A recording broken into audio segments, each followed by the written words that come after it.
옛날 옛적 프랑스의 작은 마을에는 마법의 별빛 나무가 있다는 전설이 전해지고 있었습니다. 이 나무는 매일 밤 고요한 숲속에서 무수한 별빛으로 빛나며 힘을 가진 자는 어떤 소원도 이룰 수 있다고 했습니다. 하지만 나무의 위치를 아는 사람은 극히 드물었고 많은 이들이 그 나무를 찾으려다 숲의 미로 속에서 길을 잃고 말았습니다. 마을 끝자락에는 클레어라는 작은 소녀가 살고 있었습니다.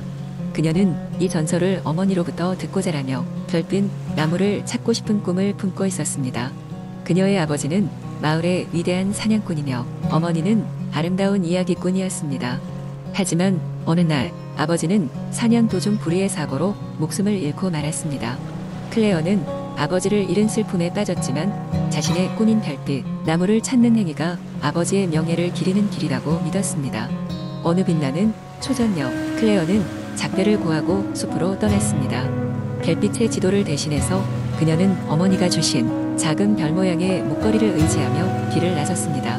목걸이는 밤이 깊어질수록 미세한 빛을 발하며 그녀를 안내하는 것 같았습니다. 그녀는 용감하게 어둠 속에서 길을 찾으며 숲의 동물들과 친구가 되어갔습니다. 올빼미는 어두운 밤하늘 아래서 길을 안내해 주었고 여우는 어려운 길목에서 도움을 주었습니다. 며칠 밤낮을 걸어 다니던 중 클레어는 드디어 별빛 나무에 도달하게 되었습니다. 나무는 상상을 초월한 아름다움으로 하늘의 별을 모두 끌어다 놓은 듯 불빛을 뿜어내고 있었습니다. 하지만 나무를 지키는 중얼거리는 칠흑의 그림자가 나타나 길을 막았습니다.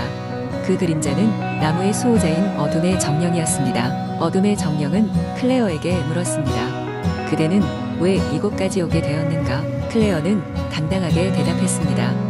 아버지를 잃고 슬픔에 잠겨있던 내 마음을 위로하고 싶고 별빛 나무의 소원으로 마을의 평화를 다시 가져오고 싶어요. 정령은 그녀의 진심 어린 대답에 감동하여 나무의 힘을 그녀에게 맡겼습니다. 클레어는 별빛 나무의 가지 하나를 조심스럽게 만졌고 그 순간 그녀의 마음속 소원이 하늘 높이 날아올랐습니다. 마을 사람들이 다시 웃을 수 있기를, 아버지의 영혼이 평안하기를. 나무는 그녀의 소원을 받아들였고 빛은 클레어의 마음을 따뜻하게 감싸주었습니다. 마을로 돌아가게 된 클레어는 마을 사람들에게 이 모든 여정을 이야기해 주었고 별빛 나무의 기적으로 마을은 다시 번영하게 되었습니다. 클레어는 자신의 용기와 믿음으로 마을의 영웅이 되었으며 그녀의 전설은 오랫동안 사람들 사이에 회자되었습니다. 그날 이후 별빛의 나무는 그 빛을 잠시 감추었지만 오직 진심을 가진 사람에게만 그 진가를 드러내어주는 소망의 상징으로 남게 되었습니다. 두 번째 이야기. 옛날 옛적 파리의 중심부에 위치한 루브르 박물관 근처에는 비밀스럽고 아름다운 정원이 존재하였다. 이 정원은 단순한 정원이 아니었고 매일 밤 특정 시각이 되면 마법 같은 일이 벌어지곤 했다. 하지만 이 사실을 아는 이는 아무도 없었다. 왜냐하면 정원은 은밀하게 감춰져 있어 아무나 찾을 수 없었기 때문이었다. 마리라는 7살 소녀는 파리의 어느 오래된 골목에서 부모와 함께 살고 있었다. 마리는 예술과 역사에 깊은 관심을 가지고 있었고 특히 루브르 박물관을 좋아했다. 어느 날 마리는 박물관을 다녀오는 길에 평소와 다른 길로 산책하기로 결심했다. 그렇게 하여 마리는 우연히 폐쇄된 듯 보이는 철문을 발견하였다. 그녀는 호기심에 이끌려 문틈 사이로 손을 집어넣고 문을 열었다. 놀랍게도 그곳에는 꽃이 만발한 아름다운 정원이 펼쳐져 있었다. 마리는 생전 처음 보는 가지각색의 꽃들과 조각상들 그리고 작은 연못을 발견했다. 그녀는 이 비밀 정원에서 오래도록 시간을 보내며 주변을 탐험하였고 시간이 어떻게 가는지도 잊고 있었다. 시간이 흐르자 해가 저물기 시작했고 정원의 풍경은 변하기 시작했다. 꽃들은 달빛 아래에서 은은한 빛을 발산했고 조각상들은 마치 살아 돌아다니는 것처럼 움직이기 시작했다. 순간 마리는 자신의 앞에 나타난 고대 그리스 여신 같은 모습을 한 여인을 보게 되었다. 그 여인은 이곳 정원의 수호자였다. 여인은 마리에게 이 정원이 루브르의 예술 작품들이 만들어졌던 영혼의 고향이며 예술에 기여한 모든 혼들이 이곳을 지킴으로써 평화롭고 아름다운 에너지가 계속해서 흐르게 한다고 설명했다. 마리는 그 이야기에 감명받았고 이 정원을 지키기 위해 매일 밤 찾아와 조금씩 흙을 다듬고 꽃을 돌보았다. 시간이 지나면서 마리는 정원에서의 경험을 통해 자신의 예술적 감각을 키워나갔다. 그러던 어느 날 마리는 자신의 방문 기록을 남겨두기 위해 벤치 밑에 자신이 직접 만든 작은 조각상을 놓아두기로 했다. 그 순간 조각상이 빛을 발하기 시작하였고 주위의 모든 것이 멋진 황금빛으로 물들었다. 마리는 놀라며 주변을 둘러보았고 정원의 수호자가 나타나 너의 진심이 정원의 비밀을 드러내었구나. 너도 이제 이곳의 보물이다 라고 말해주었다. 시간이 다시 흐르고 마리가 어른이 될 즈음 마리는 자신만의 미술관을 열게 되었다. 그녀의 작품은 많은 사람들에게 사랑받았고 마리는 자신의 작품에 루브르의 비밀 정원에서 경험한 아름다움과 마법을 담아내었다. 특히 그녀의 작품 중 일부는 사람들을 그 정원으로 안내하는 듯한 특별한 느낌을 주었다. 하지만 이 이야기는 마리와 정원의 비밀을 아는 소수의 사람들만이 알 수 있었고 마리의 미술관은 단순한 예술 전시가 아닌 영혼이 숨쉬는 공간이라는 전설이 되었다. 이렇게 해서 루브르의 비밀 정원은 더욱 깊은 비밀을 간직한 채 영원히 숨겨진 공간으로 남아있게 되었다. 세 번째, 이악 이엔날 옛적 프랑스의 한 작은 마을 근처에 울창한 숲이 있었습니다. 이 숲에는 전설적인 지혜를 지닌 현명한 피에르라는 이름의 노인이 살고 있었습니다. 사람들은 그가 숲속의 어느 한적한 오두막에서 산다고 알고 있었지만 아무도 그를 직접 본 적은 없었습니다. 그들의 삶에 중요한 문제나 고민거리가 있을 때면 마을 사람들은 그에게 상담을 받으러 숲으로 들어가곤 했습니다. 어느 날 마을의 젊은 철학자 장 리베르가 온갖 고민으로 가득한 마음을 안고 숲을 찾았습니다. 그는 미래에 대한 불확실함과 자신의 삶의 목적에 대해 많은 생각 끝에 피에르의 지혜를 빌리고자 했습니다. 장은 숲을 조용히 걸으며 피에르의 오두막을 찾아갔습니다. 오두막에 도착한 장은 문을 조심스레 두드렸습니다. 잠시 후 문이 열리더니 백발이 성성한 노인이 그를 반갑게 맞이했습니다. 그 노인이 바로 현명한 피에르였습니다.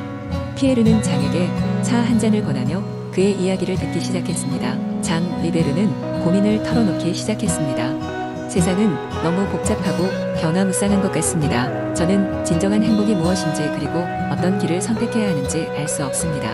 피에르는 장의 말을 조용히 듣고 나서 가만히 미소 지으며 대답했습니다. 행복은 때로는 가장 단순한 곳에 숨어 있는 법이네. 사람들이 자주 그것을 놓치는 것은 지나치게 먼 곳을 바라보기 때문이지. 진정한 행복과 목적은 우리 바로 곁에 있다는 것을 기억하게. 피에르는 장에게 숲속의 특별한 장소를 알려주었습니다. 그곳에 가면 자연의 이치를 깨달을 수 있을 것이라고 했습니다. 장은 피에르의 말을 따라 그 장소로 갔고 그동안 본 적 없는 아름다운 풍경 속에서 마음의 평화를 얻을 수 있었습니다. 자연의 소리와 조화로운 풍경 속에서 그는 자신의 내면을 들여다보고 그동안 놓쳤던 소중한 것들이 무엇인지 깨달을 수 있었습니다. 숲에서 돌아온 장 리베르는 마을 사람들에게 피에르가 들려준 이야기를 전했습니다. 그리고 사람들은 그 이후로도 늘 자신들의 삶 속에서 소박한 행복을 찾으려 노력하게 되었습니다. 피에르의 지혜는 그렇게 많은 사람들에게 널리 퍼지며 그들의 삶을 풍요롭게 만들었답니다. 이러한 전설 덕분에 현명한 피에르의 이야기는 프랑스 전역에 전해져 내려오며 사람들에게 인생의 가치를 일깨워주고 있답니다. 네 번째, 이악 이엔날 옛적 프랑스 깊숙한 곳에 푸른 숲속에 위치한 작은 마을이 있었습니다. 이 마을은 몽따냐라 불리었으며 마을 사람들은 자연과 조화를 이루며 평화롭게 살았습니다. 몽따냐는 산과 강 그리고 울창한 숲으로 둘러싸여 있었고 그 중심에는 마을 사람들에게 신성하게 여겨지는 지혜의 나무가 있었어요. 지혜의 나무는 그 높이가 하늘에 닿을 것처럼 높고 위엄 있었으며 나무에서는 마을 사람들에게 필요한 지혜와 안내를 제공했습니다. 하지만 어느 날 이 평화로운 마을에 이상한 일이 벌어졌습니다. 마을 사람들이 아침마다 지혜의 나무를 찾아가 조언을 구하곤 했는데 그날따라 나무가 어떤 대답도 해주지 않았습니다. 처음엔 나무가 조금 더 시간을 필요로 하는 것이라 여겼지만 시간이 지나면서 사람들은 불안해했습니다. 나무가 말하지 않는 시간은 점점 길어졌고 마을에 얽혀있는 문제들은 점점 얽히고 설켰습니다. 마을 사람들은 이 문제를 어떻게 해결해야 할지 고민했습니다. 그들은 여러 번 회의를 가졌고 마침내 마을에서 가장 용감하고 지혜로운 젊은이를 숲속 깊이 보내기로 결정했습니다.